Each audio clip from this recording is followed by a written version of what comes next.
అని అడిగాడు. అరణ్యంలో ఓ చెట్టు మీద ఒక ఆడపక్షి మగపక్షి గూడు కట్టుకుని నివసిస్తున్నాయి. ఒక వేటగాడు అరణ్యంలోకి వచ్చి ఆ ఆడపక్షిని గురి చూసి బాణం పెట్టి కొట్టాడు. ఆ ఆడపక్షి కింద పడిపోయింది. మగపక్షి పైన తిరుగుతోంది.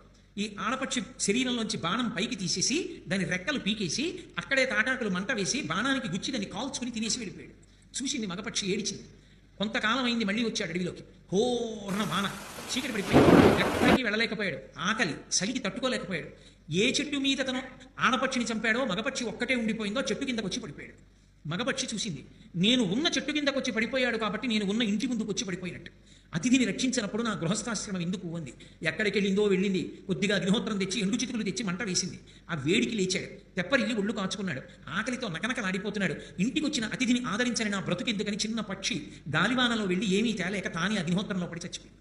చచ్చిపోయిన పక్షిని బోయవాడు తిని బ్రతికాడు. బ్రతికి బట్ట కట్టి ఇంటికి వెళ్ళాడు. ఒక పక్షి ఆదరబుద్ధిని చూపించింది, గృహస్థాశ్రమ ధర్మాన్ని పాటించింది.